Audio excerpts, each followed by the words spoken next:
ისტორიული ახალციხის გახსნის ცერემონია შარლ აზნავურის კონცერტით დასრულდა.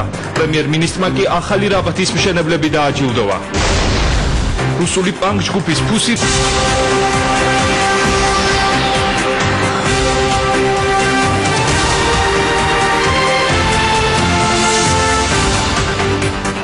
კურიერს 12 საათზე მე გიორგი გაბუნია ვარ.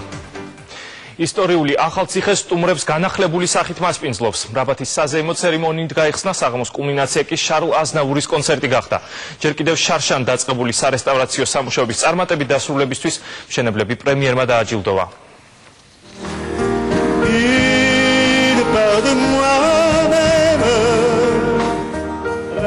შარლ აზნავურმა საკუთარი სიმღერებით რაბათის ციხის გახსნის ცერემონია დაასრულა. საათნახევრიან კონცერტზე ცნობილმა შანსონიემ ქართველი მსმენელისთვის უკვე კარგად ცნობილი რეპერტუარი ცოცხლად შეასრულა. ყოველი სიმღერის ბოლოს მომღერალი საზოგადოებისგან ხანგრძლივ დაშ და ოვაციებს იღებდა.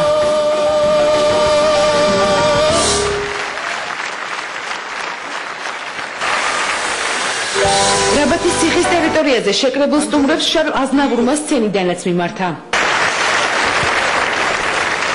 Je chantais une chanson tout à fait particulière, tout à fait parisienne. ახლა გიმღერებთ სიმღერას, რომელიც არც პარიზულია, არც სომხური და არც ქართული. როგორც იცით, მამაჩემი ახალციხეში დაიბადა, ასე რომ ფაქტიურად თქვენი თანამემამულე ვარ. მამაჩემი რომ ემიგრაციაში არ წასულიყო, საქართველოში ვიქნებოდი და თქვენთან ერთად ვიცხოვრობ. Mais vous en faites pas, je le suis de cœur. Et puis on va y aller.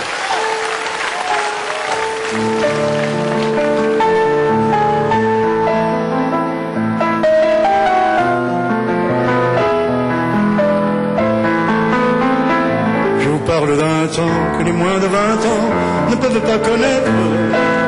Montmartre en ce temps-là accrochait les lilas jusque sous nos fenêtres et cylindres garnis qui nous servaient de nid, ne payaient pas de mine. C'est là qu'on s'est connu, moi qui criais famine et toi qui posais nu. La bohème, ça voulait dire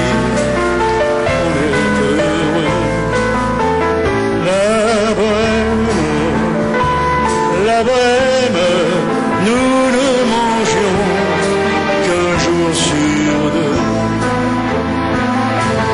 მოგვიანებით სცენიდან ჩამოსულმა შარლ აზნავურმა საკუთარი ემოციები ქართველ ჟურნალისტებს პრეზიდენტთან ერთად გაანდო. მომღერალმა არ დამალა იშთაბეჭდილებაც, რაც რაბათის ციხის არქიტექტურამ გამოიწვია. აქაურობა ძალიან შთამბეჭდავია. მე ლესონდ თბილისის ცენტრიც ნახეთ. თბილისი. J'ai bien aimé, j'ai tout. თბილისს მეჯერ ისევ ტიფლის ვეძახი. ახალი ხიდიც ნახეთ, მოგეწონათ? ეს ახალი არქიტექტურა არაჩვეულებრივია. ტურისტებისთვის საკმაოდ შთამბეჭდავია. ძალიან მომწონს ეს ახალი არქიტექტურა. აბსოლუტურად განსაკუთრებულია და სხვას არ გავს. მაგალითად, როცა მონრეალში ჩადიხარ, რაღაცით ნიუ-იორკს გაგონებს.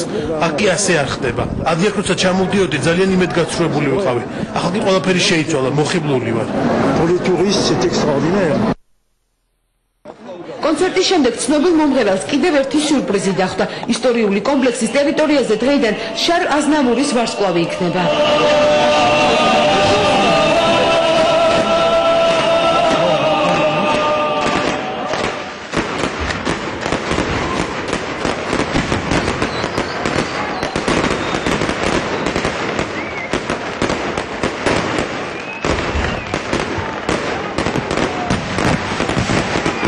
ისტორიული ციხე-ქალაქის გახსნის ცერემონიაზე სტუმრები სხვადასხვა კუთხიდან საგანგებოდ ჩამოვიდნენ. საღამოს 6 საათიდან მთელი საღამოს განმავლობაში რაბათის ტერიტორიაზე სხვადასხვა ღონისძიებები გაიმართა. დამთვალიერებელ საშუალება ჰქონდა ისტორიული ციხე-ქალაქის უნიკალური არქიტექტურა და რაბათის ტერიტორიაზე განთავსებული სხვადასხვა ობიექტები დაეთვალიერებინა. ისტორიულ ციხე-ქალაქის გახსნაზე იმყოფებოდა ოლიმპიური ჩემპიონი ჭიდაობაში ლაშა შავდათუაშვილი. მთელი საღამო მიხეილ სააკაშვილის გვერდით იმყოფებოდა. პრეზიდენტმა სიტყვით მიმართა ოლიმპიელებსაც. მე მინდა მივესალმო ჩვენ ოლიმპიურ ჩემპიონს და ჩვენ ვერცხლის მედალოსას ოლიმპიადის. ძალიან მაგარი ბიჭები ხართ. საქართველოს აიღო უფრო მეტი მედლები ვიდრე ინდოეთმა, ბელგიამ, ავსტრიამ, ჩვენზე ბევრად უფრო აიხრა ამხელა ქვეყანაა. ხო, ძალიან დიდარი ქვეყანა, ბელგია ერთი მედალი არ აქვს. ჩვენ ავიღეთ ყველაზე მეტი მედლები ჩვენ ოლიმპიურ ისტორიაში. ამიტომ მე მინდა დიდი მადლობა გითხრათ ბიჭებო ყველაფრისთვის რაც გააკეთეთ. ყოჩაღ, მაგარი ბიჭები ხარ ძალიან. თითქმის ერთწლიანი მუშაობის შედეგად ახალციხის ტერიტორიაზე აღდგენილია რაბათის კომპლექსი, მათ შორის ჯაყელთა რეზიდენცია, მართლმადიდებლური ეკლესია, მეჩეთი და სამეფო რეზიდენცია, აშენდა ამფითეატრიც. ისინი, ვინც ისტორიული კომპლექსის აღდგენაში იღებდა მონაწილეობას, გუშინ პრემიერ-მინისტრმა დააჯილდობა. ვანო მერაბიშვილმა მათ გაწეული სამუშაოებისთვის მადლობა გადაუხადა. რაბათის ციხის გახსნის ცერემონიის დასრულების შემდეგ სპეციალურად ამ დღისთვის საქართველოში ჩამოსული ფრანგი მომღერალი მიხეილ სააკაშვილმა თბილისში პრეზიდენტის სასახლეში დაპატიჟა. განახლებული ისტორიული ციხე-ქალაქი კი დამთვალიერებელს დღეიდან უმასპინძლებს.